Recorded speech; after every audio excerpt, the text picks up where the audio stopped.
अति पावन, मधुर सरस अरु अति मन भावन।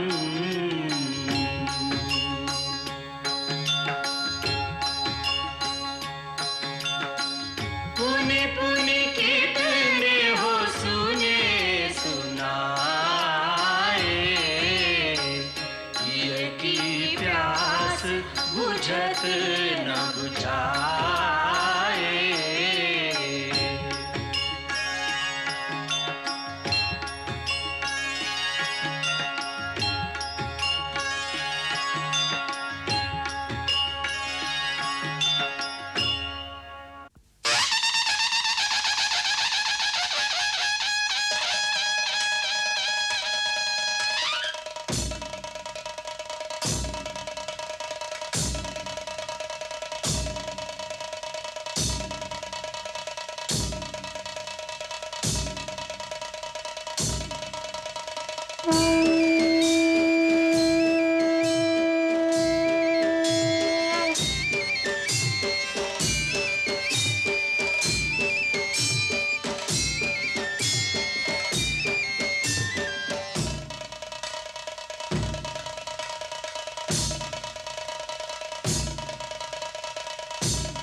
संग्राम की, तैयारियां संग्राम की। उस ओर रावण जय सबल, इत सुदृढ़ सेना राम की, इत सुदृढ़ सेना राम की। जयकार सैनिक कर उठे निज स्वामियों के नाम की, निज स्वामियों के नाम की। वह पूर्ण होगा राम से अभिलाष है जिस काम की, अभिलाष है जिस काम की। वह पूर्ण होगा राम से अभिलाष है जिस काम की, अभिलाष है जिस काम की।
प्रभु, सेना की अलग अलग टुकड़ियां अपने अपने निश्चित स्थानों पर स्थित हो चुकी हैं।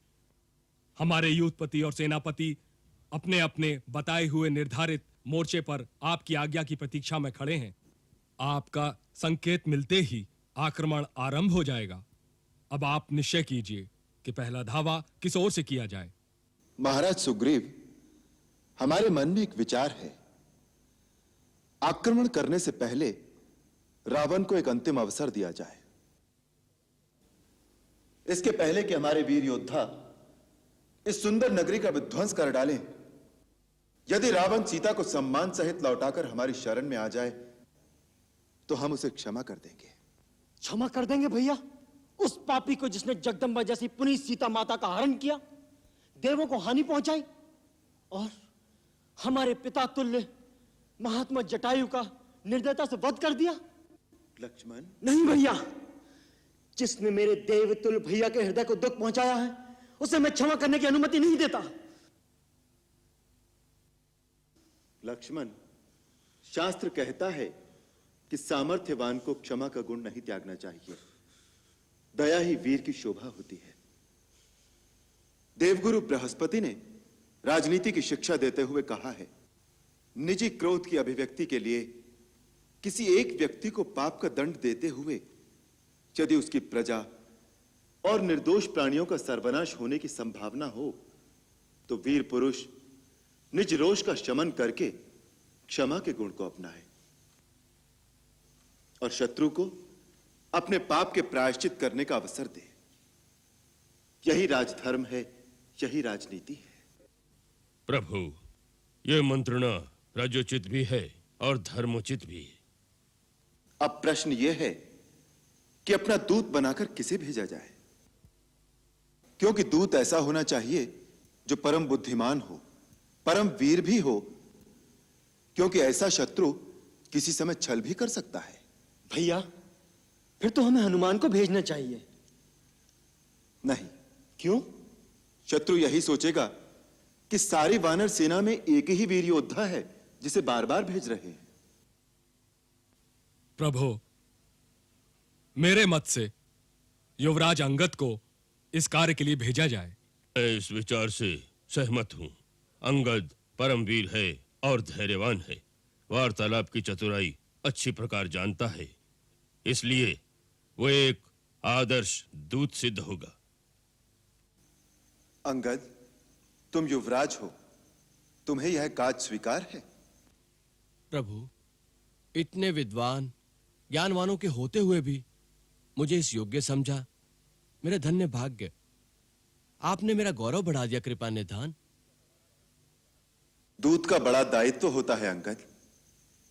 शत्रु को भरी सभा में अपने स्वामी का संदेश सुनाना और अपनी बात से सहमत कराना, अपने स्वामी की शक्ति का इस प्रकार बखान करना कि अपने स्वामी का सम्मान भी बना रहे और सामने सुनने वाले को अपना निरादर भी ना लगे। आत्मसंयम दूत का सबसे बड़ा गुण है अंगद। प्रभु, जिसके सर पर आप वरधस रख दें वो बुद्धि, विवेक, गुण और ज्ञान की खान बन जाता है कृपा निधान। तुम क्या उद्देश्य लेकर जा रहे हो इसे भली भांति समझ लो। रावण सम्मान के साथ सीता को वापस पहुंचा दे, रक्तपात और संघार की स्थिति ना आने पाए, यही उद्देश्य है हमारा। तुम हमारी ओर से शांति दूत बनकर जा रहे हो वाली कुमार। शांति संदेशा राम का ले जाओ युवराज, एक अवसर दो शत्रु को, वीरोचित यह काज, वीरोचित यह काज। मुझे आशीर्वाद दीजिए रघुनाथ, मैं सफल होकर आपके चरणों में लौटूं। दूत का एक और भी कर्तव्य होता है वाली कुमार। शत्रु के सामने अपने दल की शक्ति और अपनी सेना के बलाबल का वर्णन इस चतुराई से करे कि शत्रु अंदर ही अंदर दहल जाए। जिस विश्वास के साथ आप ये भार मुझे सौंप रहे हैं उसे पूरी तरह से निभा सकूं, मुझे आशीर्वाद दीजिए प्रभु। जाओ, विजयी भव। मुझे आज्ञा दीजिए महाराज। सफल होकर लौटो। यशस्वी भव।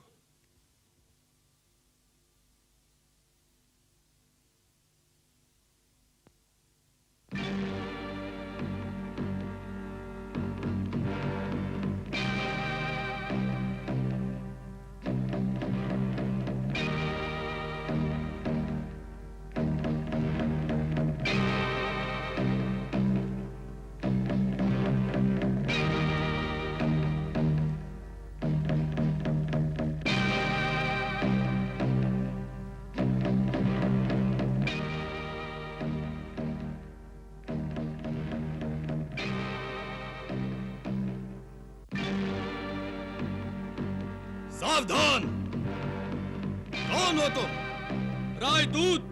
किसका राजदूत? अपने स्वामी श्री राम प्रभु का दूत। आने का उद्देश्य लंका नरेश रावण को अपने स्वामी श्री राम प्रभु का संदेश देने। वहीं खड़े रहो, सेनापति की अनुमति मिलने पर ही आगे बढ़ सकोगे। मैं अनुमति की प्रतीक्षा करूंगा। कौन है? शत्रु का दूत है। शत्रु का दूत है, सेना नायक को सूचित कर दो। शत्रु का दूत है, सेना नायक को सूचित कर दो। शत्रु का दूत है, सेना नायक को सूचित कर दो।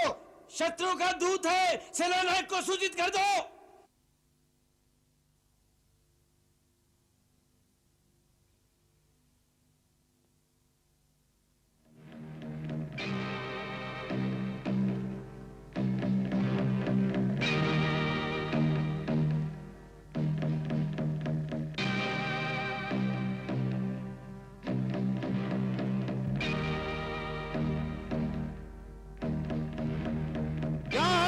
सेना नायक जी, शत्रु का दूत है, अंदर आने की आज्ञा चाहता है।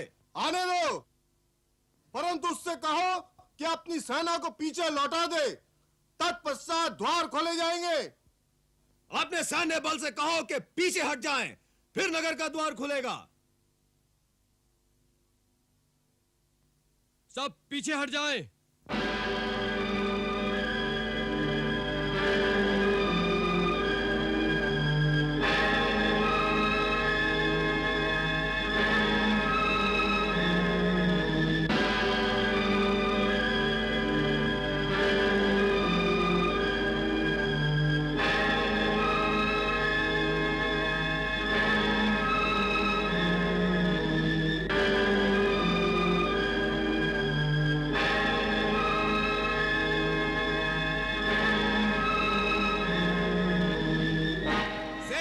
चली गई है, द्वार खोल दिए जाए।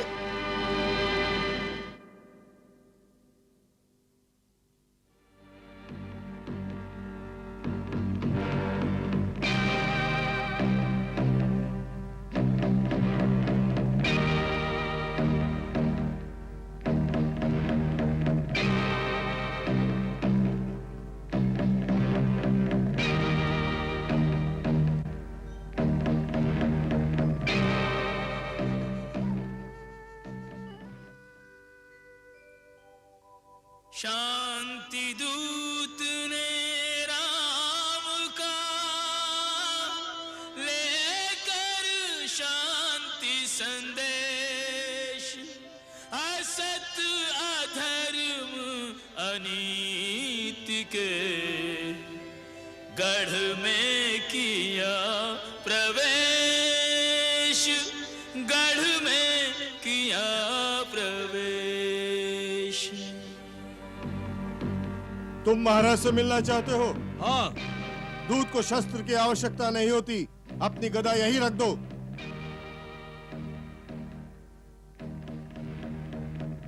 जय श्री राम।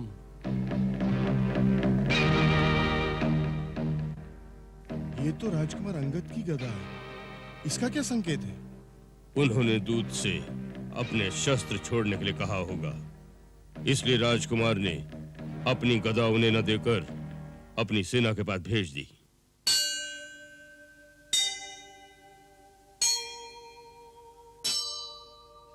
महाशक्तिन को यह ध्यान रहे, पृथ्वी पे वृथा विध्वंस न हो, कोई न अकाल मरे जग में, और वंश कोई निर्वंश न हो, को नीति अनीति में भेद करे, यदि राम सरीखो हंस न हो, पृथ्वी धस जाए रसातल में, पृथ्वी पे जो धर्म को अंश न हो।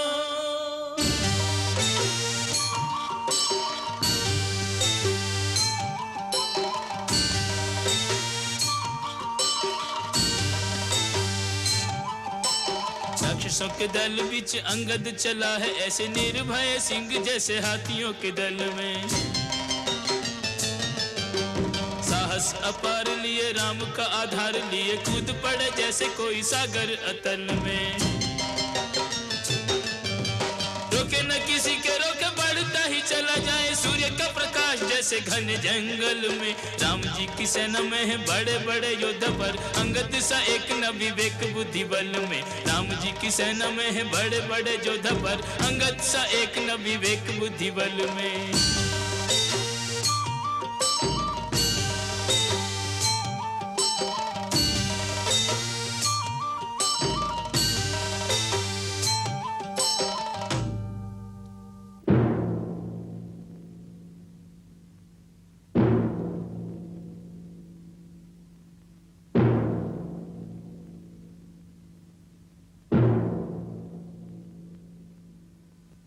लंकेश्वर की जय हो। क्या है? महाराज, शत्रु का एक दूत आया है। उसका कहना है कि वो एक ऐसा प्रस्ताव लाया है जिससे युद्ध करने की आवश्यकता नहीं पड़ेगी और लंका में शांति बनी रहेगी। शांति का प्रस्ताव लाया है? वाह राम, युद्ध से पहले ही शांति दूत भेज दिया। अभी तो हमारी चंद्रहास की चमक तुमने देखी ही नहीं, पहले ही डर गए।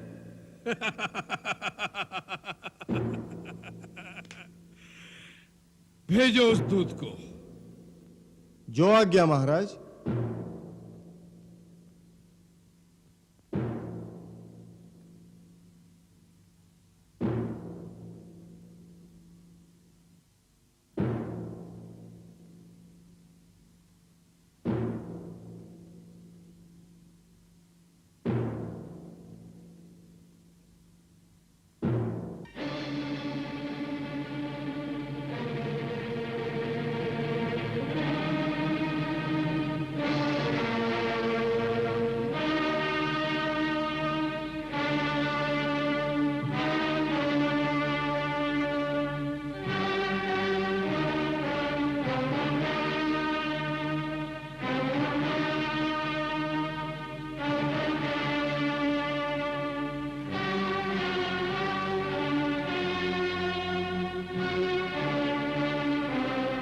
वानर, कौन हो तुम और क्या संदेश लेकर आए हो?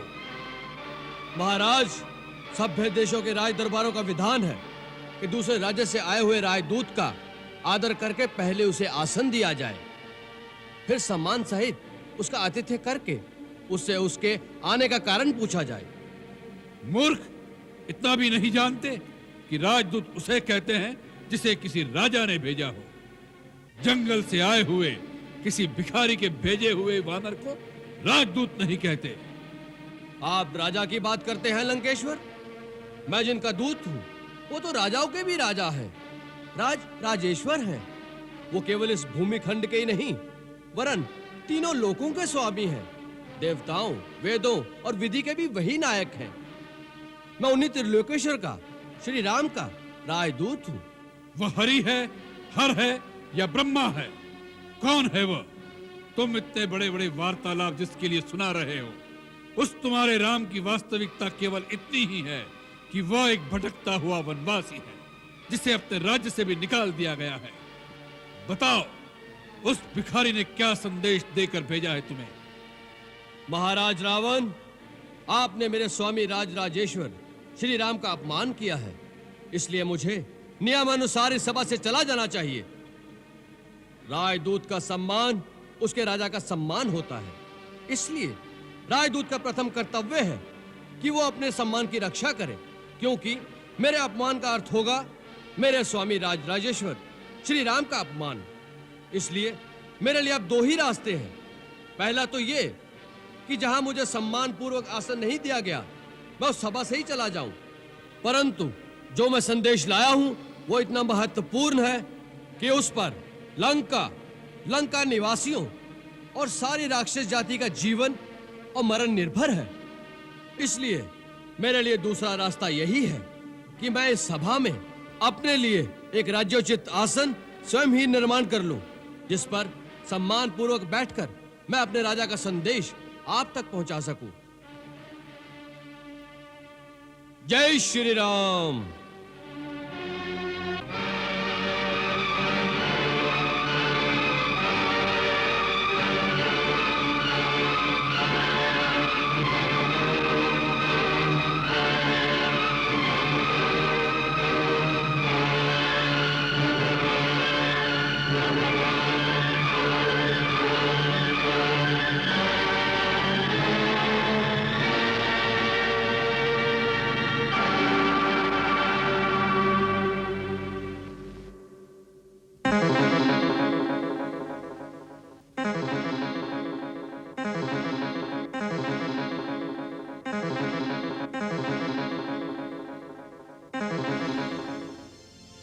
अंगद ने कहीं देखो नहीं ऐसा राजा असभ्य अनीति को शासन, तीनों लोक के राजा के दूत को बैठन को नहीं देत जो आसन। आग लगी अंगद के अंग में, सुन अभिमान भरे संभाषण। पूछ बिना कहीं पूछ न होती सो, डार लियो निज पूछ को आसन। डार लियो निज पूछ को आसन।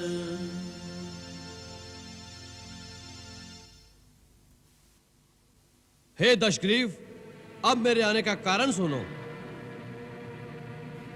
मैं आपके हित और भलाई के लिए श्री रघुवीर का दूत बनकर आया हूं। महाराज, मेरे पिता से आपकी मित्रता थी, इसलिए भी मैं आपको भली सम्मति देने आया हूं। आपका उत्तम कुल है, आप पुलस्त्य ऋषि के पौत्र हैं। आपने शिव जी और ब्रह्मा जी की पूजा करके उनसे बहुत से वर पाए हैं और आपने सब काम सिद्ध किए हैं। उसी शक्ति से आपने समस्त लोकपालों को भी जीत लिया है, परंतु फिर आपने किसी संगदोष अथवा कुमति के कारण उन शक्तियों का दुरुपयोग करके ऋषि, देवता, गंधर्व, अप्सरा, नाग, यश और राजाओं का बड़ा अपराध किया है। उसी राजमत से अंधे होकर आप अब जगत जननी सीता जी को हर लाए हैं। जब पाप कर्म इस प्रकार अपनी पराकाष्ठा को पहुंच जाते हैं तो दैवी शक्तियों को पाप का नाश करना ही पड़ता है, परंतु उस नाश के साथ ही पापी की घोर दुर्गति होती है। उसका अंत बड़ा भयानक होता है और मृत्यु उपरांत उसकी दशा अत्यंत दुखदायी होती है। आपके पाप आज आपको उसी सीमा पर ले आए हैं। मैं आपके हित के लिए आपको यही परामर्श देने आया हूं कि यही एक ऐसा क्षण है जब आप चाहे तो श्री राम से क्षमा मांगकर उनकी शरण में चले जाएं।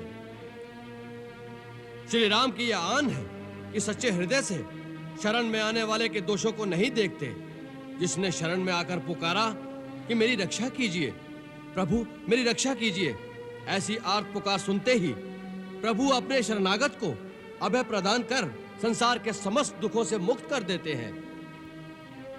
उनके बाणों में तीनों लोगों को एक साथ भस्म कर देने की शक्ति होते हुए भी वो एक सच्चे वीर की भांति दया को नहीं छोड़ते। इसलिए आप मेरी मानिए, इसी समय गले में कुल्हाड़ी डालकर और दांतों में तिनका दबाकर अपने समस्त कुटुंबियों के साथ श्री राम की शरण में जाकर माता जानकी को बड़े आदर के साथ उनके पति को लौटा दें। श्री राम ऐसे उदार और कृपालु हैं कि आपके क्षमा शब्द कहने से पहले ही वो आपको क्षमा कर देंगे। अच्छा, हमारे क्षमा मांगने पर वे हमें क्षमा कर देंगे, इस बात का तुम हमें विश्वास दिलाते हो? हम सीता को लेकर अपने कुटुंब सहित दांतों में तिनके दबाए उनसे क्षमा मांगने के लिए इतनी दूर उनके शिविर तक जाएं और वे हमें क्षमा न करें और बंदी बना ले तो सारा जग हम पर हंसेगा। इस बात का विश्वास हमें कैसे हो? महाराज रावण, प्रभु पर विश्वास रखना ही पड़ता है। जिसे प्रभु पर पूर्ण विश्वास नहीं होता उसे प्रभु की प्राप्ति कभी नहीं हो सकती। आपको आश्वस्त करने के लिए मैं इतना बता दूं कि जब वानर सेना ने सुसज्जित होकर लंका को चारों ओर से घेर लिया और सब लंका पर धावा बोलने के लिए श्री राम प्रभु की आज्ञा की प्रतीक्षा कर रहे थे, तो उस समय उन करुणा के सागर ने मुझे बुलाकर स्वयं कहा कि जाओ, रावण से जाकर कहो कि मैं युद्ध की ज्वाला में लंका की निर्दोष प्रजा की आहुति नहीं देना चाहता। यदि वो जानकी को पूरे सम्मान के साथ मेरे हवाले कर दे तो मैं अभी उसे क्षमा कर दूंगा और लंका से वापस चला जाऊंगा। मैं शांति चाहता हूँ। तुम मेरे शांति दूत बनकर महाराज रावण के पास जाओ। यह बात राम ने स्वयं कही? तुम मुझे मेरी सीता दे दो, मैं वापस चला जाऊंगा। मैं युद्ध नहीं करूंगा, मुझे शांति चाहिए। जी महाराज, उन्होंने स्वयं कहा था। यही बात तो हम तुम्हारे मुंह से सुनना चाहते थे। यही बात राम ने कही कि मैं युद्ध नहीं करूंगा, मुझे शांति चाहिए। मूर्ख, इस बात में तुझे राम की करुणा दिखाई दी, उसका भय दिखाई नहीं दिया कि रण क्षेत्र में रावण के सामने आने के विचार से ही उस धनुर्धारी के हाथ पांव कांपने लगे। जिसकी प्रिय पत्नी को कोई हर के ले गया हो, उस शत्रु के लिए इतने महीनों से उसके रक्त में प्रतिशोध की कोई ज्वाला नहीं भड़की, तो फिर वो क्षत्रिय का रक्त नहीं होगा। वो तेरा परमवीर जो भिखारियों की भांति हमसे सीता की भीख मांग रहा है, उससे जाकर कह दो कि सीता कोई भिक्षा में देने वाली वस्तु नहीं है। ऐसे अनमोल रत्न को तो अपने बाहुबल से जीतना पड़ता है। माता सीता को उन्होंने अपने बाहुबल से ही जीता था। महाराज, शायद आप भूल गए कि वो शिव धनुष जिसे श्री राम प्रभु ने तिनके की भांति उठाकर तोड़ दिया था, उसी धनुष पर अपने बाहुबल की परीक्षा करने कभी आप भी गए थे और सुना है वो आपसे उठाया भी नहीं गया था। प्रतिशोध वीरता की निशानी नहीं होता और कायर में शत्रु को क्षमा करने का साहस नहीं होता। इन दंत कथाओं में क्या रखा है मूर्ख वानर? तुमने कहा था तुम्हारे पिता हमारे मित्र थे, परंतु अपने कुल का परिचय नहीं दिया तुमने। महाराज, देवराज इंद्र के पुत्र महाराज बाली का मैं पुत्र हूं। मेरा नाम अंगद है। मैंने ऐसी भी एक दंत कथा सुनी है कि मेरे पिता महाराज बाली ने एक बार रावण नाम के किसी प्राणी को अपनी पूंछ में बांधकर कई पर्वतों पर घूमते रहे थे। यह वही बाली है जिन्होंने अमृत मंथन के समय समुद्र को मथने में सहायता की थी। तुम वानर राज वाली के पुत्र हो। उनकी हमारी तो मित्रता की संधि थी। हमें यह देखकर अत्यंत दुख हो रहा है कि ऐसे महाबली के पुत्र होकर एक तुच्छ नर के तुम दूत बनकर इतनी प्रसन्नता दिखा रहे हो। जो तुम्हारे पिता का हत्यारा है, उसके पीछे सेवकों की भांति हाथ जोड़कर चल रहे हो। तुमने अपने वंश को लज्जित कर दिया है अंगद। हो सकता है कि बाली के मरने के बाद सुग्रीव के डर से किसी ने बेचारे अंगद का साथ न दिया हो और ये निस्सहाय अवस्था में अपने काका और पितृहंता की सेवकाई करने पर विवश हो गया हो। यदि यही बात है तो हमारे होते हुए तुम अपने आप को निस्सहाय मत समझो। अंगद, तुम हमारे पुत्र समान हो। हम तुम्हें तुम्हारा राज्य वापस दिलाएंगे। तुम्हारे पिता की गद्दी पर तुम्हारा ही अधिकार है। तुम अपने आप को विवश मत समझो। अपने हृदय में प्रतिशोध की ज्वाला को बुझने मत दो। तुम राम के विश्वसनीय हो। उसका लाभ उठाकर अकेले में चुपचाप उसका वध करके अपने पिता की हत्या का बदला ले लो। यही एक वीर पुत्र का कर्तव्य है।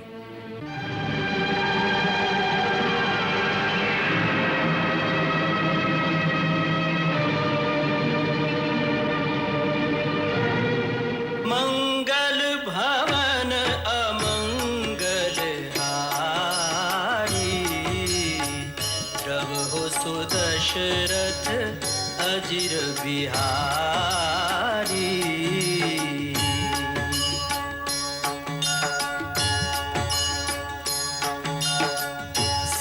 सीताराम चरित अति पावन, मधुर सरस अरु अति मन भावन।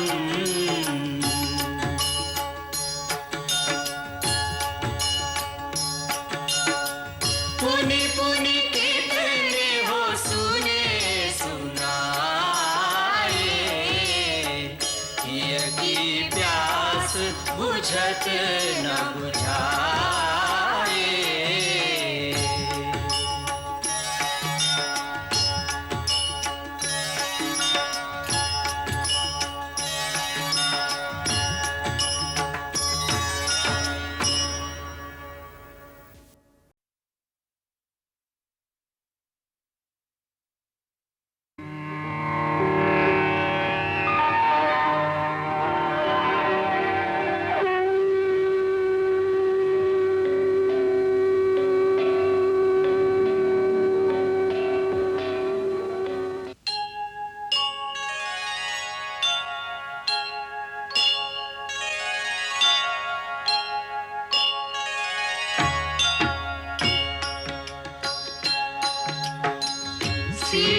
सीताराम चरित अति पावन, मधुर सरस अरु अति मन भावन।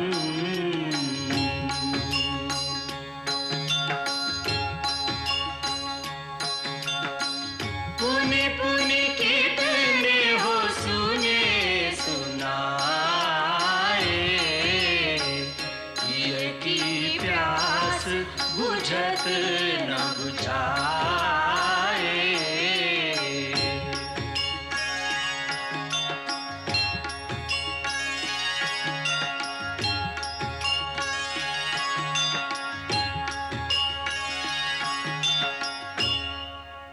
यदि यही बात है तो हमारे होते हुए तुम अपने आप को निस्सहाय मत समझो। अंगद, तुम हमारे पुत्र समान हो। हम तुम्हें तुम्हारा राज्य वापस दिलाएंगे। तुम्हारे पिता की गद्दी पर तुम्हारा ही अधिकार है। तुम अपने आप को विवश मत समझो। अपने हृदय में प्रतिशोध की ज्वाला को बुझने मत दो। तुम राम के विश्वसनीय हो। उसका लाभ उठाकर अकेले में चुपचाप उसका वध करके अपने पिता की हत्या का बदला ले लो। यही एक वीर पुत्र का कर्तव्य है।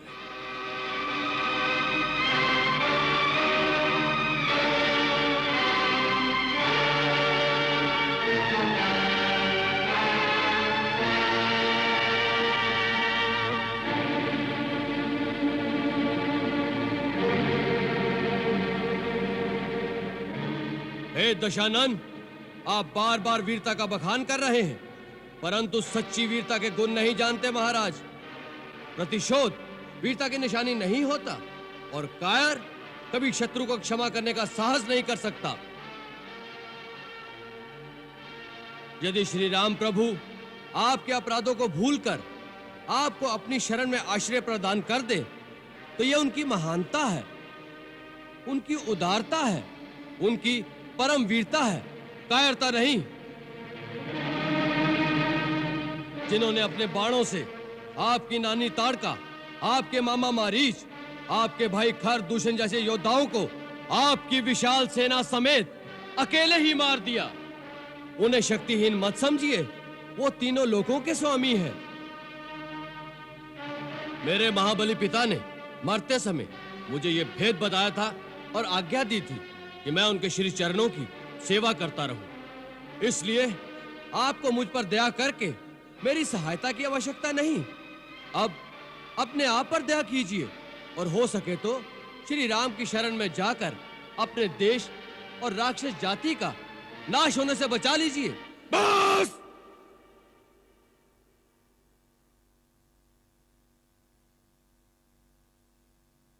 बहुत हो चुका ये प्रलाप। मतिमंद, तूने रावण की शक्तियों को नहीं पहचाना। हमारा हाथ खड़क की ओर जाता है तो आकाश में लोकपाल भय से कांपने लगते हैं। जिन भुजाओं ने स्वयं कैलाश को उठा लिया था, उन भुजाओं के फड़कने मात्र से देवता, गांधर्व और नक्षत्र भी भय से सांस रोक लेते हैं। तुम्हारी सेना में ऐसा एक योद्धा तो बताओ जिसके साथ युद्ध करने में रावण को आनंद मिले। आपने सत्य कहा, हमारी सेना में ऐसा कोई नहीं जो आपसे लड़ने में शोभा पाए। नीति कहती है कि प्रीति और बैर बराबर वालों से ही करना उचित है। आप जैसा पापी, कामी, स्त्री लोलुप जो छुपकर धोखे से पराई स्त्री को चुराता फिरे, ऐसे नीच के साथ युद्ध करके किसकी शोभा बढ़ेगी? सावधान अंगद!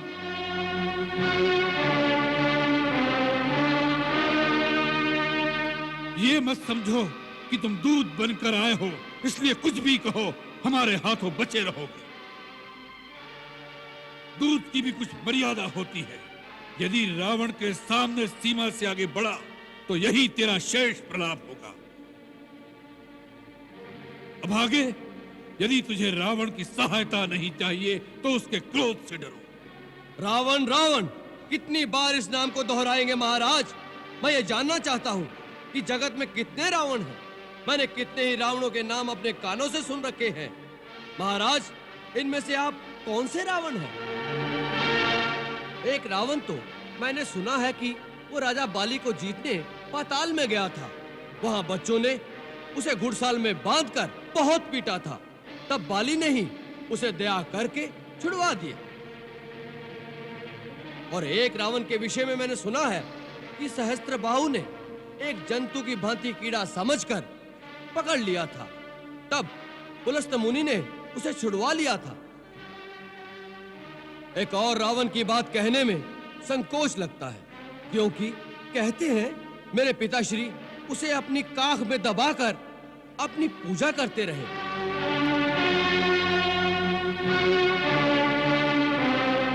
ऐसे ऐसे वीरों में से आप कौन से रावण हैं महाराज? मूर्ख! हम वही बलवान रावण हैं जिनकी भुजाओं की लीला कैलाश पर्वत जानता है। हमारी शूरवीरता को उमापति महादेव जी ने स्वीकार किया। अपने शीश रूपी पुष्प चढ़ा चढ़ाकर हमने जिसकी पूजा की।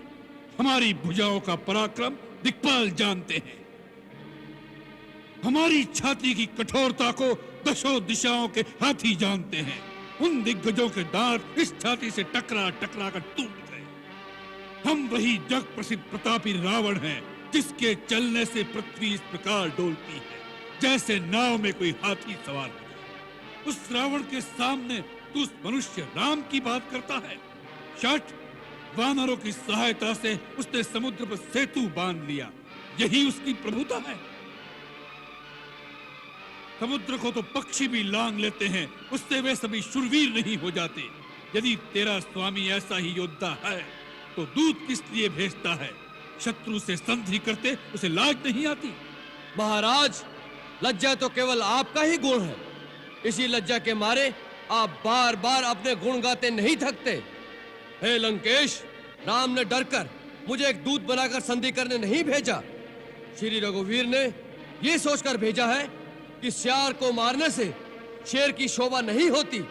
इस कारण वो तुम पर दया करना चाहते हैं, परंतु तुम दया के पात्र नहीं हो। अब श्री राम की अंतिम चेतावनी तुम्हें सुनाता हूं। उन्होंने कहा है कि मैं तुम्हारे अपराधों का दंड देने लंका के द्वार पर आ गया हूं। ब्रह्मा के वर के कारण तुम्हें जो अभिमान है उसके नष्ट होने का अब समय आ गया है। राक्षस अधम, यदि तुम सीता को लेकर मेरी शरण में नहीं आए तो मैं इस पृथ्वी को राक्षसहीन कर दूंगा। जिस बल के भरोसे तुमने छल से सीता का हरण किया है, उस बल को आज युद्ध भूमि में दिखाओ। मैं मंत्री, पुत्र और बंधु बांधुओं सहित तुम्हारा वध करूंगा, क्योंकि तुम्हारे मारे जाने से तीनों लोक निश्चित हो जाएंगे। इस रावण रूपी जहाज के डूबने का समय आ गया है। अब भी समय है। जिसे श्री राम की शरण में आना हो वो आ जाए। वानर!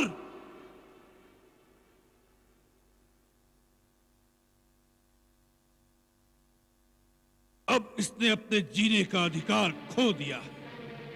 इसी सभा में इसका सिर काटकर इसे रावण की शक्ति का आभास करा दो। आज्ञा का पालन हो।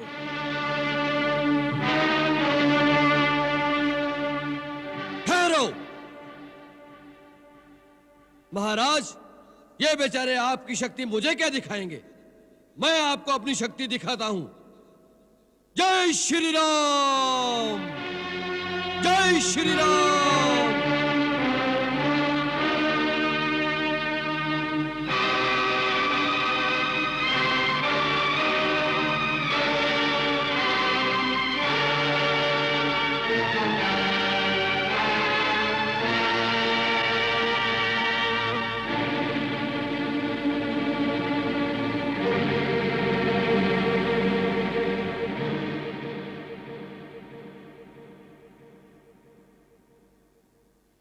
हे लंकेश, यदि आपको अपने योद्धाओं की शक्ति पर बड़ा मान है तो मैं श्री राम की ओर से आपके समस्त योद्धाओं को चुनौती देता हूं। मैं अपना पैर आपके इस दरबार में जमा देता हूं। यदि आपका कोई योद्धा इस पैर को धरती से उठा सके तो मैं अपने स्वामी की ओर से यह वचन देता हूं कि वो अपनी हार मानकर इस लंका से वापस चले जाएंगे। जय श्री राम!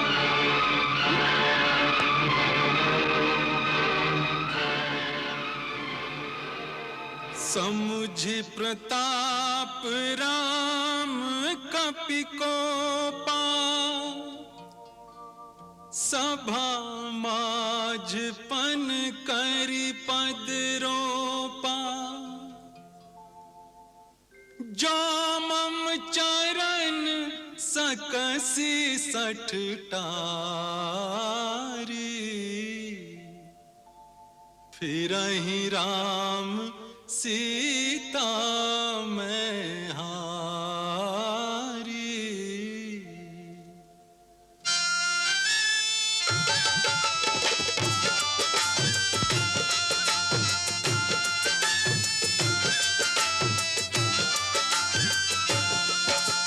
गड़ गयो खंभ हमारा, गड़ गयो खंभ हमारा। हिम्मत हो तो याहे उखारो, अंगद बीच सभा में ठारो। बोले राम जी की जय। अंगद बीच सभा में ठारो, बोले राम जी की जय। पैर पकड़कर इस बंदर को धरती में पछाड़ दो।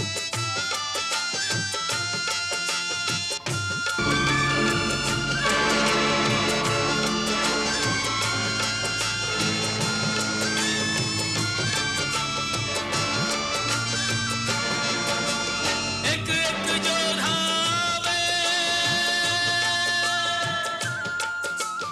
एक एक योद्धा आवे, अपनी सारी शक्ति लगावे। पग नहीं डिगे वीर मुस्कावे, रे बोले राम जी की जय। पग नहीं डिगे वीर मुस्कावे, बोले राम जी की जय।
मुस्कावे रे बोले राम जी की जय। पग नहीं डिगे वीर मुस्कावे बोले राम जी की जय।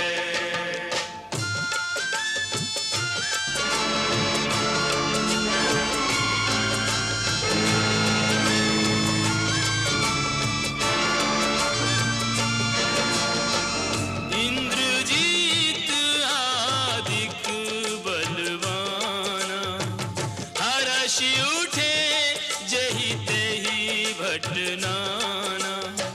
सत नहीं डोले जैसे सतवंती नारी को, मन नहीं डिगे जैसे साधु ब्रह्मचारी को। अटल विश्वास जैसे प्रभु के पुजारी को, पग है अटल यो अंगद बलधारी को। सभा अचंबित सारी, ओ सभा अचंबित सारी, ऐसो नहीं देखो प्रणधारी। या को राम भरोसा भारी बोले राम जी की जय। या को राम भरोसा भारी बोले राम जी की जय। बोले राम जी की जय। बोले राम जी की जय। बोले राम जी की जय।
मूर्ख, चरण पकड़ने हैं तो जाकर श्री राम के चरण पकड़, जिनके चरणों में मुक्ति का द्वार है।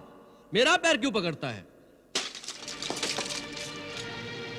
मेरी चुनौती आपके योद्धाओं को थी, आपको नहीं।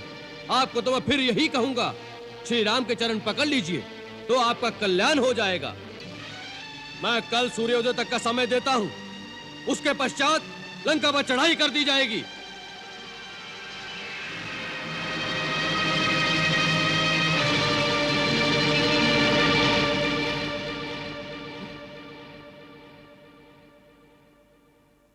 भैया, ये किसका मुकुट है? ये तो महाराज रावण का मुकुट है। रावण का? जी। इंद्रजीत, पकड़ लो इसे। जाने ना पाए।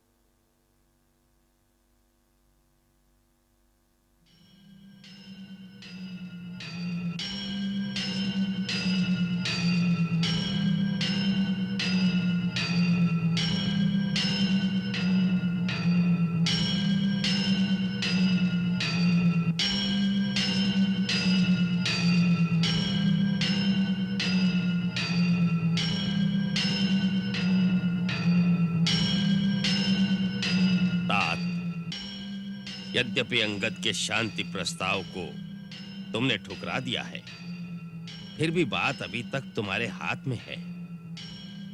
एक रात में तुम होनी को बदल सकते हो, विप्लव का मुख मोड़ सकते हो। विप्लव? कैसा विप्लव? कहां मच गया विप्लव?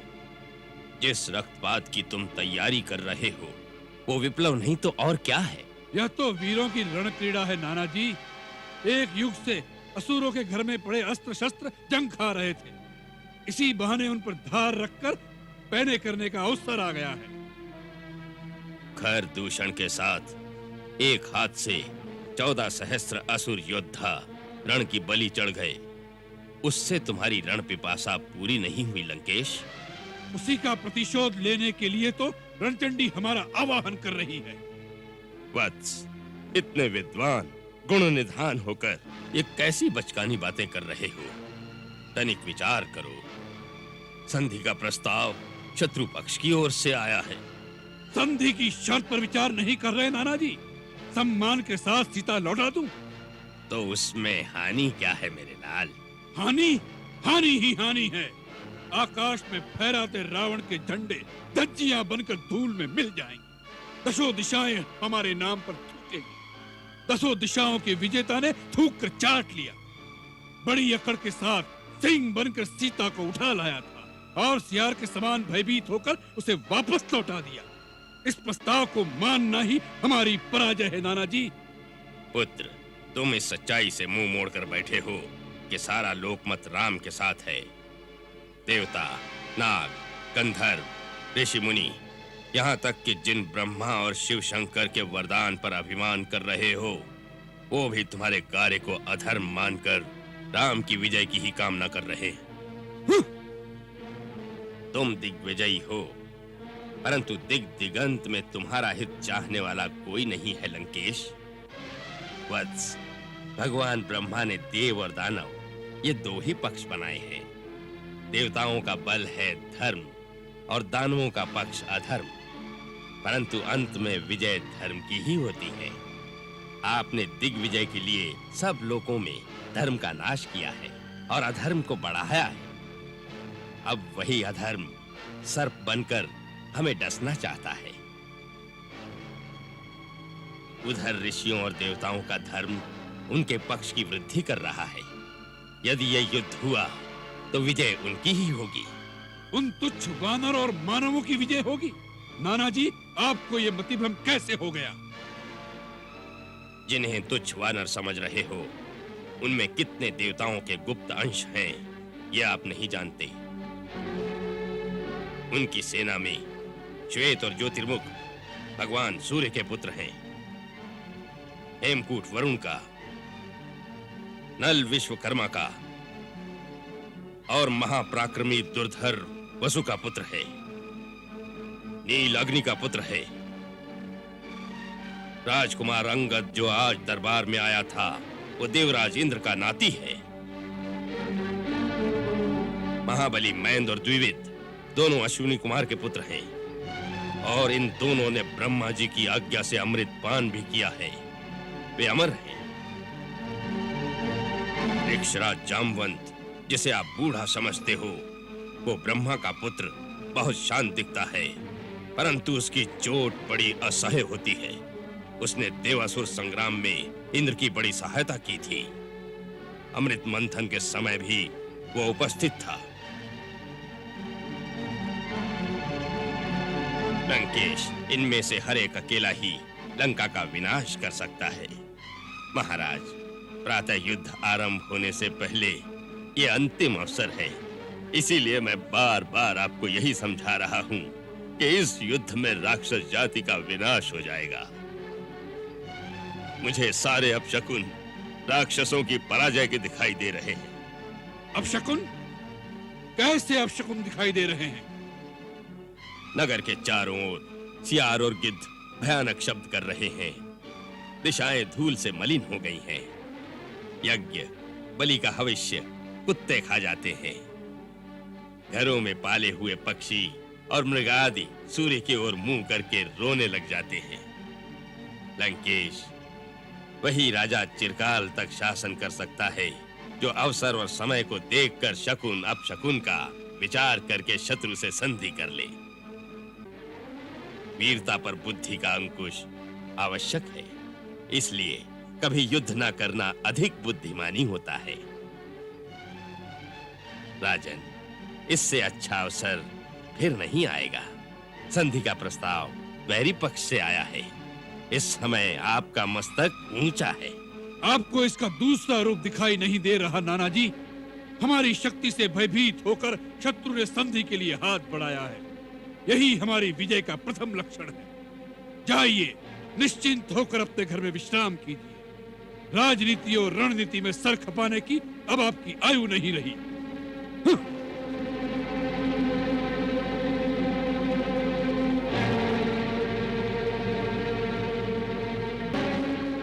अच्छा हो तव्यता बलियसी।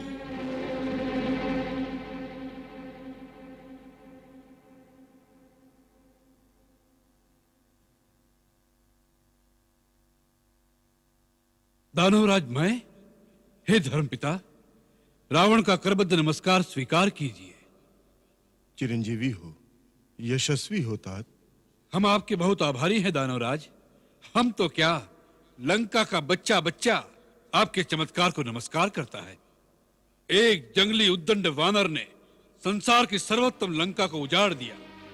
आपने लंका को पूर्ववत सुसज्जित कर दिया, मानो आग की लपटों में तपकर सोने की लंका और चमक उठी हो।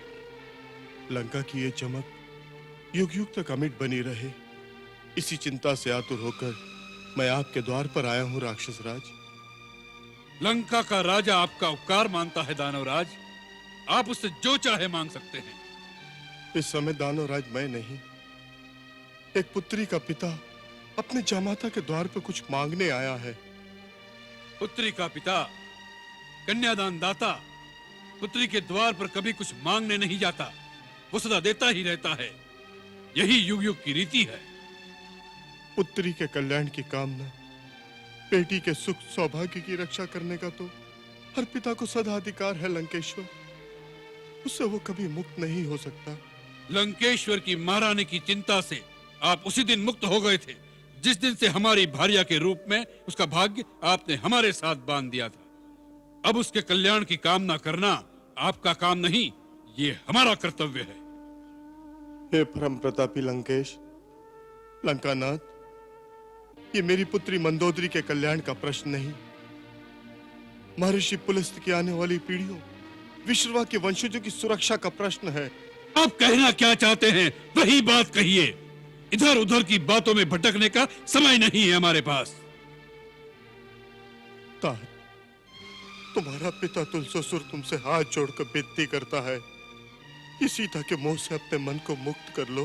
क्यों? किस लिए? इसलिए कि वह वन वन भटकने वाला वनवासी कुछ भालू वानरों को इकट्ठा करके हमें गिदड़ भभकी दे रहा है। तुम उस वनवासी तपस्वी को पहचान नहीं रहे हो तात। आपने जान लिया? आपने पहचान लिया उसे? हाँ, मेरे अंतर चक्षु कहते हैं कि वो कोई और नहीं, साक्षात सर्वशक्तिमान त्रिलोकीनाथ है। कौन है त्रिलोकीनाथ? हमसे बड़ा कौन है तीनों लोकों में आज? तात, तुम तो त्रिलोक विजेता हो, वो तो त्रिलोक रचयिता है, साक्षात विष्णु का अवतार है। अवतार है, विष्णु का अवतार है। दानवेश्वर, लगता है आप हमारी मान्यता को मिटाने की ठान कर आए हैं। जिस अखिलेश्वर का अवतार मान आप हमें उसके सन्मुख झुकाने आए हैं, स्वयं उस साक्षात वैकुंठेश्वर विष्णु के सामने भी हम नहीं झुके। उसके सुदर्शन चक्र का प्रहार हमें तिल भर भी झुका नहीं सका, तो उसका अवतार हमारे लिए किस गिनती में है? ये न भूलिएगा दानवराज कि लंकेश दशानन का शीश कट सकता है, झुक नहीं सकता, और दशानन का शीश झुकाने वाला पृथ्वी पर अभी पैदा नहीं हुआ।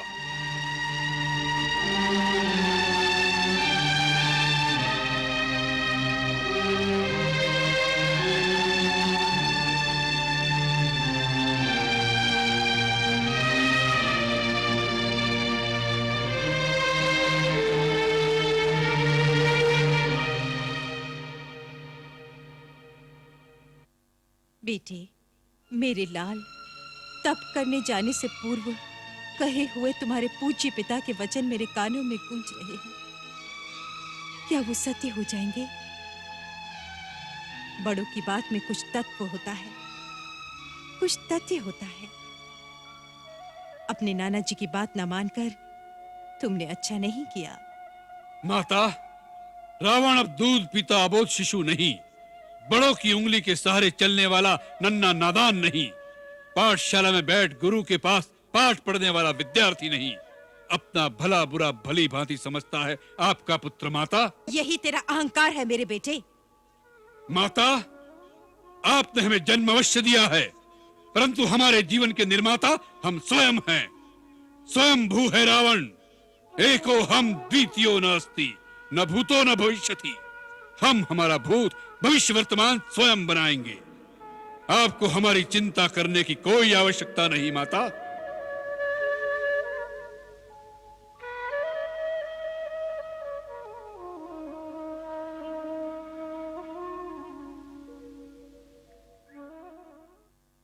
मंगल भवन अमंगल हारी, प्रभु सुदशरथ अजिर बिहारी।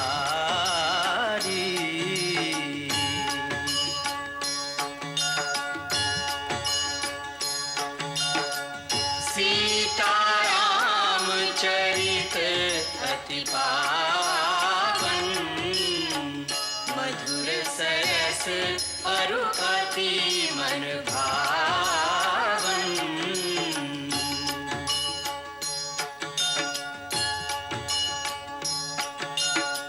पुनि पुनि कितने हो सुने सुनाए, हिय की प्यास बुझत न बुझाए।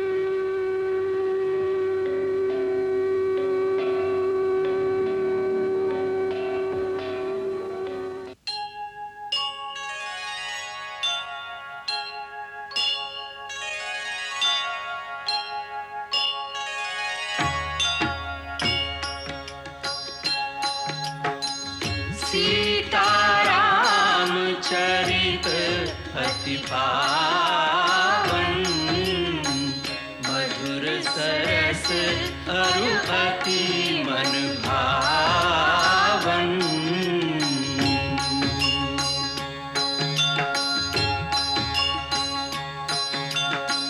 पुनि पुनि कितने हो सुने सुनाए, हिय की प्यास बुझत न बुझाए।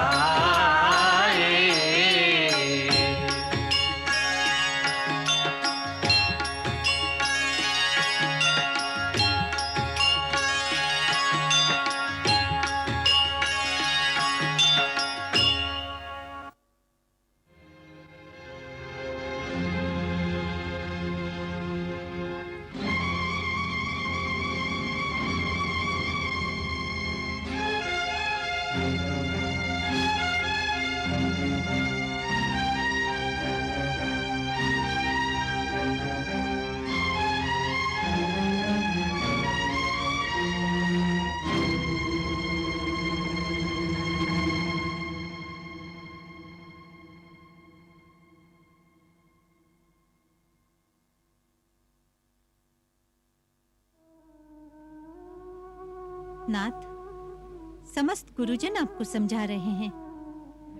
आपके नाना जी, आपके श्वशुर, आपकी माता, सभी ने एक ही बात कही है कि सीता को लौटा कर राम की शरण में चला जाऊं।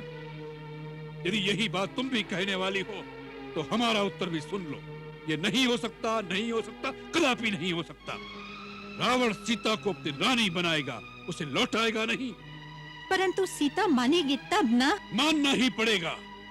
रावण की इच्छा का विरोध करना देवी देवताओं के लिए भी संभव नहीं, तो बेचारी सीता क्या है? महाबली, आप चर अचर, देव, दानव, मानव, यम, कुबेर, दिक्पाल, यहाँ तक कि साक्षात काल को भी अपने भुजबल से जीत सकते हैं, परंतु एक सती सतवंती नारी के मन को नहीं जीत सकते। स्त्री का हृदय तो दया, ममता और स्नेह का अगाध सागर है। स्त्री प्रेम में पंखुड़ी के समान कोमल है, परंतु अपने सत्य धर्म के पालन में वो हिमालय से भी अधिक अविचल है। पर्वत तो भूचाल से दहल भी सकते हैं, परंतु स्त्री का हृदय बड़े से बड़े प्रलोभन और भीषण से भीषण भय से भी अपने धर्म से कण भर भी विचलित नहीं होता। तो रावण भी जो निश्चय कर लेता है, उससे कण तो क्या अणु भर भी पीछे नहीं हटता।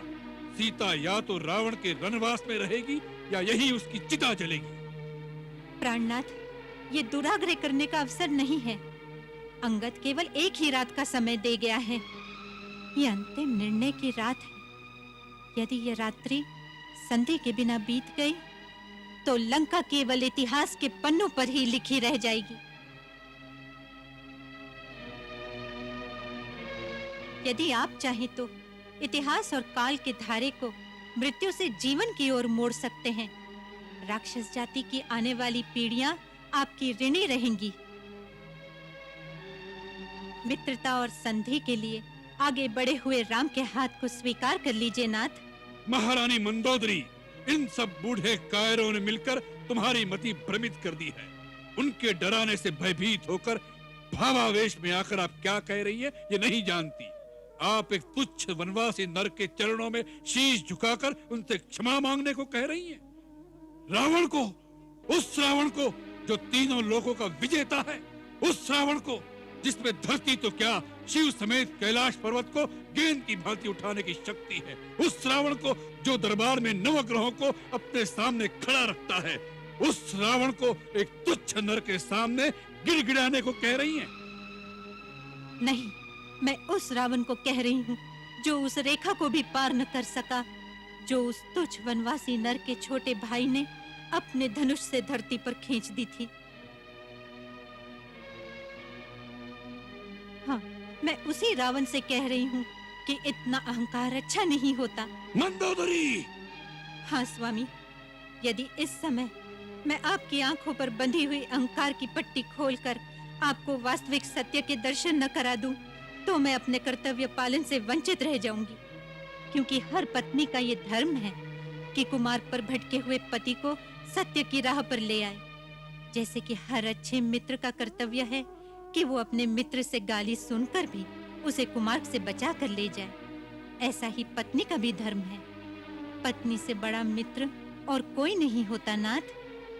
हम मित्र समझकर ही तुम्हारे पास आए थे कि हमारे थके हुए मन को थोड़ी शांति मिल जाए, परंतु तुम भी हमें प्रवचन सुनाने लगे। मैं विवश हूँ स्वामी।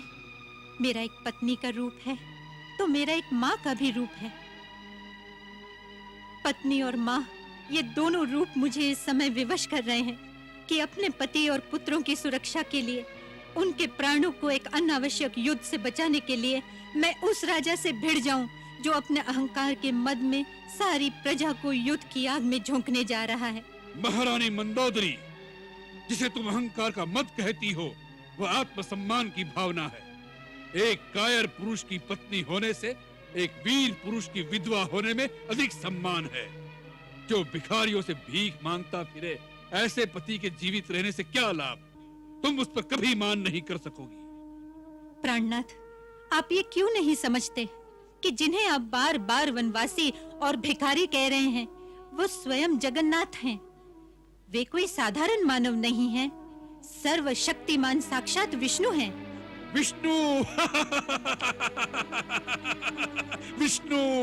जगन्नाथ विष्णु! सब इसी भ्रम में भूले, कपोल कल्पना में भरमाए हुए हैं। नहीं नाथ, ये भ्रम नहीं, सत्य है। वो स्वयं विश्व नियंता चराचरपति श्रीमन नारायण ही हैं, जिनके विराट स्वरूप में अखिल ब्रह्मांड समाया है।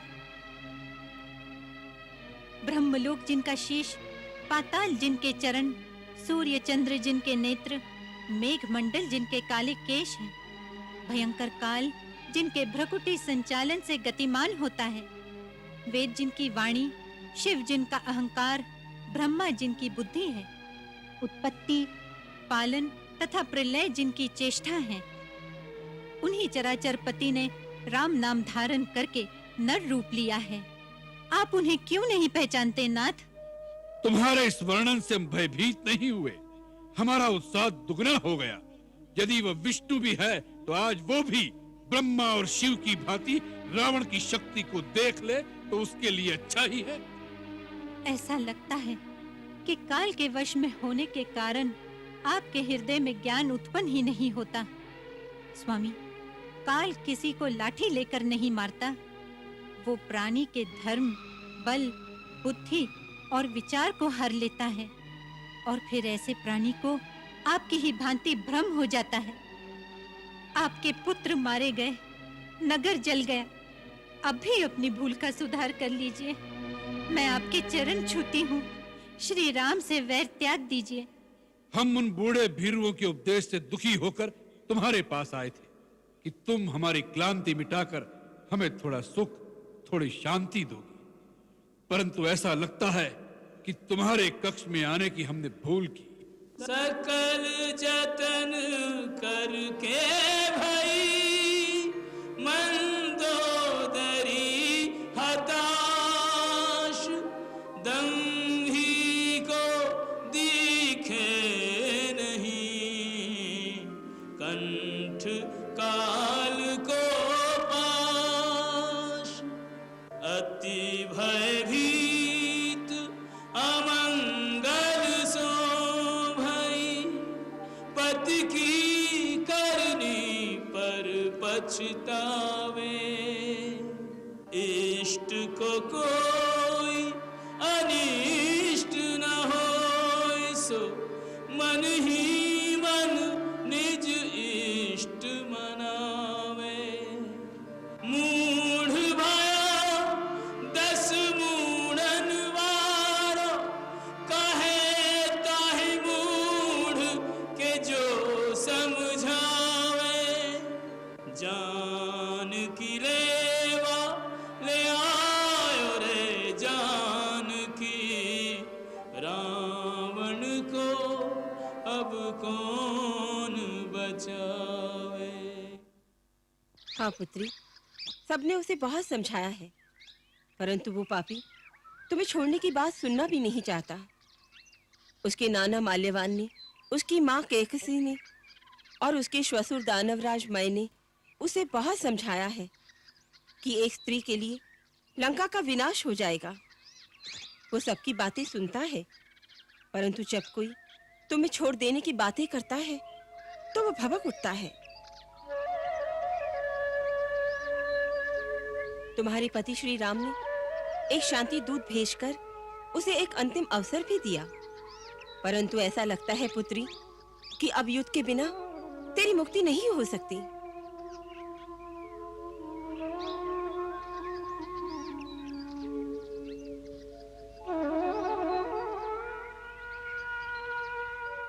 मुझे विश्वास है कि आज रात रावण के हितैषी उसे समझाने की अवश्य चेष्टा करेंगे। राजकुमार अंगद रात भर का जो समय उसे दे आए हैं, उसे एक रात में इतिहास बदल भी सकता है। यदि उस दंभी को सद्बुद्धि आ जाए तो ना। हो सकता है आ भी जाए। महाराज विभीषण के गुप्तचरों की सूचना है कि माता कैकसी और नाना माल्यवान के अतिरिक्त उसके श्वसुर दानवराज मय ने भी उसे युद्ध न करने का ही परामर्श दिया है। परंतु वो अहंकारी मान जाएगा, उसमें मुझे संदेह है प्रभु। आपके आदेशानुसार मैंने उसे हर प्रकार से सन्मार्ग पर लाने, उसकी सद्बुद्धि को जगाने का पूरा प्रयत्न किया, परंतु मेरा कार्य निष्फल रहा। नहीं राजकुमार, तुम्हारा कार्य निष्फल नहीं रहा। हम तुमसे बहुत प्रसन्न हैं। तुमने एक दूत के दायित्व को अत्यंत पटुता और चतुराई के साथ निभाया है। इतिहास तुम्हारे इस प्रयत्न को सदा सराहेगा। आने वाले काल में राजदूत आत्मसम्मान की भाषा तुमसे सीखेंगे। हमें तो ये सबसे अच्छे लगा राजकुमार, अपनी वीरता से शत्रु दल के नायकों के मस्तक अपने चरणों में झुकवा लिए, परंतु रावण के आने पर अपना पांव क्यों उठा लिया? रगड़ने देते उसे भी अपना मस्तक। परंतु उसका मुकुट तो प्रभु के चरणों में गिरा दिया। हे युवराज, ये बताओ कि दशानन के शीश की शोभा, ये राज मुकुट किस तरह तुम्हारे हाथों लगा? कैसे भरी सभा में से लंकेश्वर के मस्तक से उतारकर इसे भैया के चरणों में डाल दिया? हे वीर लक्ष्मण, रावण के शीश का मुकुट उतारने वाला मैं कौन? इसे तो श्री राम प्रभु ने ही स्वयं उसके शीश से उसी दिन उतार दिया था जिस दिन महाराज विभीषण को लंकेश्वर घोषित करके महाराज विभीषण का लंकाधिपति के रूप में राज्याभिषेक किया था। धन्य हो युवराज अंगद, क्या अनुकूल बात कही है। धर्म, अर्थ, दंड, भेद, ये नीति निपुण नरेश के विशेष गुण होते हैं। उन्हीं के प्रतीक मुकुट के रूप में धारण करके राजा अपने राज धर्म का पालन करता है, किंतु रावण अनीति की राह पर अग्रसर होकर इन सारे गुणों का हनन कर चुका है। इसलिए हे कौशल नरेश, रावण के वो सारे गुण आपके चरणों में आ गए हैं जिनके धारण करने का अधिकार आप विभीषण जी को प्रदान कर चुके हैं। अंगद सत्य कह रहा है प्रभु।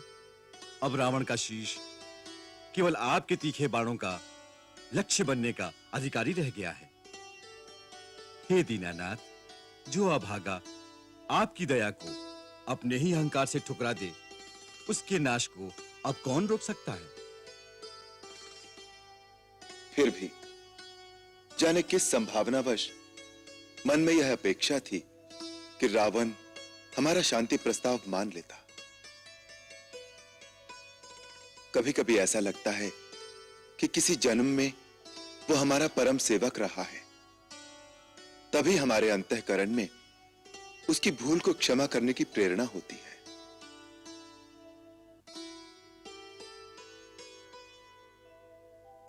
महाराज विभीषण, अपने गुप्तचरों से पूछिए कि क्या दूत को नया संदेशा लाए हैं। रावण ने क्या निश्चय किया है? रघुकुल शिरोमणि प्रभु राम की जय हो। क्या संदेश लाए हो? प्रभु, महाराज रावण ने सब परामर्श ठुकरा दिए हैं और अब वो सोने के लिए अपने शयन कक्ष में चले गए। इसका अर्थ युद्ध। युद्ध? भगवान, समस्त देवता इसी दिन की प्रतीक्षा में थे जब आप अधर्म का नाश करके उनके त्रास को मिटाएंगे। आपकी जय हो प्रभु, आपकी जय हो। अंततः युद्ध का समय आ ही गया। प्रभु, आपकी जय हो, जय हो प्रभु। अब वो शुभ घड़ी आ गई है जिसके लिए भगवान ने धरती पर अवतार धारण किया है। आप सबों का दुख मिटाने के लिए भगवान युद्ध करने जा रहे हैं। आप सब अपनी अपनी शक्ति के अनुसार उनकी सहायता करें।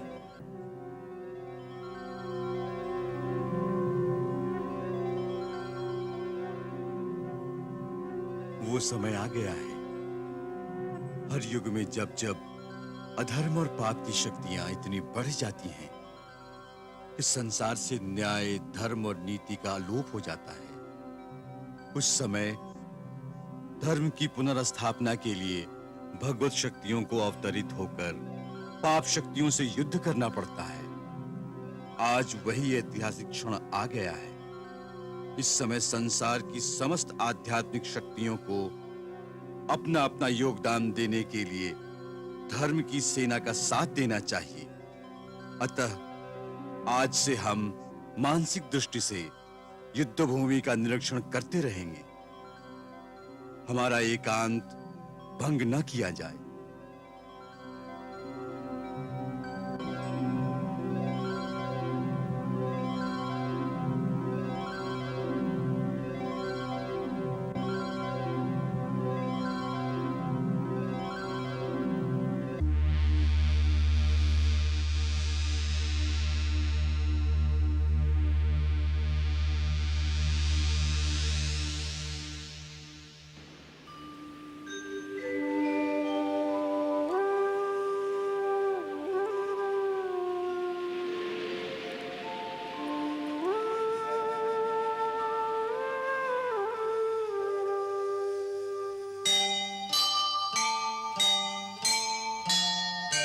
हे सूर्य देव, हे तेज पुंज, हे ज्योतिर्मय, हे तिमिर हरण,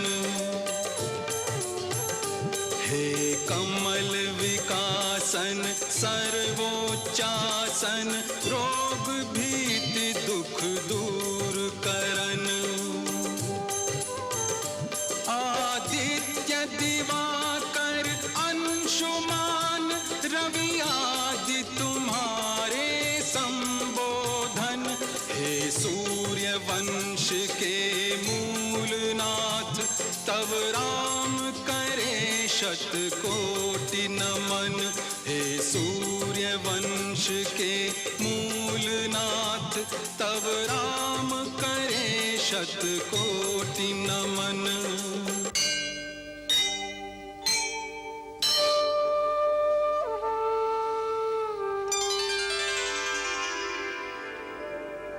ॐ जवाकुसुम संकाशम् कास्यपेयं महाद्वितीम् धन्तारिं सर्वपापघ्नम् प्रणतोऽस्मि दिवाकरम्।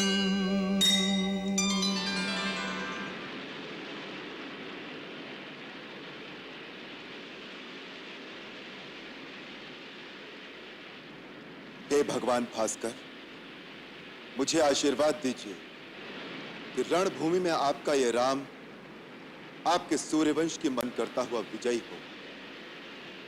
उसका जीना या मरना दोनों रघुकुल के गौरव की वृद्धि का कारण।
लंकापति महाराज रावण की जय हो।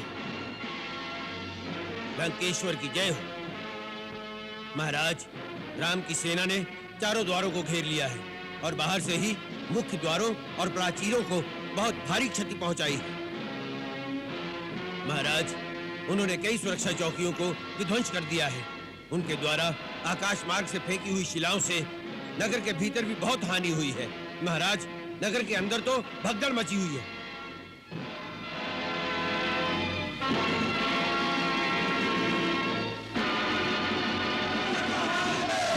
हर हर महादेव।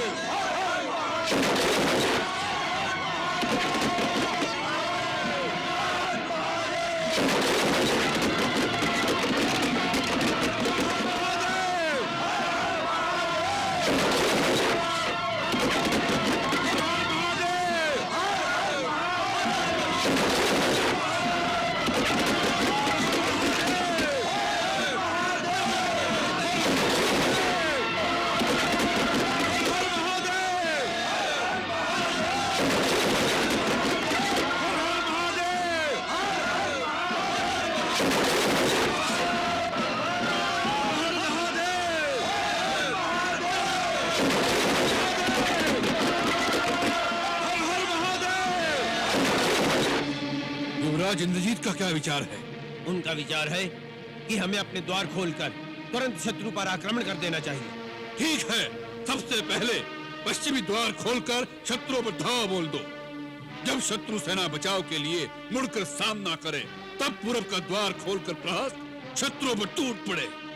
महाराज, युवराज इंद्रजीत की भी यही योजना है। जाओ, अचानक धावा बोल दो।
वज्रमुष्टि छोटे छोटे सैनिकों पर वार कर रहा है। निर्लज, उसके सामने आ, जिसकी गदा के एक वार से वज्र भी चूर चूर होकर धूल हो जाता है। स्वयं महाराज सुग्रीव, अच्छा हुआ आप आए। पहले दिन ही एक बड़ा मोती हाथ लगा। सुग्रीव, वज्रमुष्टि के प्रहार से यह मस्तक कंधे पर नहीं रहेगा। दुष्ट, नीचे उतर। सुग्रीव गिरिवाहीन हो जाएगा। बार बार कर बातें मत कर। युद्ध कर, युद्ध। वज्रमुष्टि के मुष्टि प्रहार को इंद्र का वज्र भी सहन नहीं कर सका। संभाल सुग्रीव की गदा का प्रहार।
प्रभु, ये वज्र मुष्टि लंका की सुरक्षा का एक वज्र था जो आज महाराज सुग्रीव ने तोड़ दिया। एक वज्र तो क्या, बड़े बड़े शिखर ढह जाएंगे लंका के। लक्ष्मण, ये तो एक छोटा सा तारा टूटा है। अभी तो बड़े बड़े धूमकेतु भरे पड़े हैं लंका के आकाश में। भैया, समय आने दीजिए। आपके श्री चरणों के प्रताप से लंका के आकाश में केवल रघुवंश का सूर्य ही चमकता रह जाएगा और ये सारे धूमकेतु उसके प्रकाश में विलीन हो जाएंगे।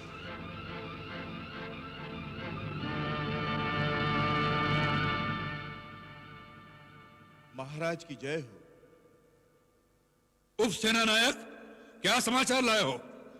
सेनानायक वज्रमुष्टि बड़ी वीरता के साथ शत्रु सेना का संहार करते हुए वीर गति को प्राप्त हुए महाराज। क्या? वज्रमुष्टि?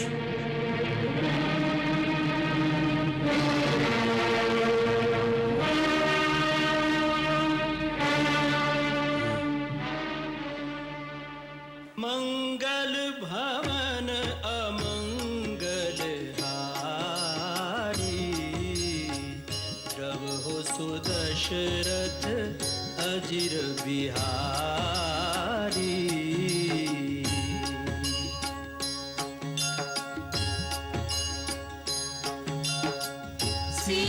सीताराम चरित अति पावन, मधुर सरस अरु अति मन भावन।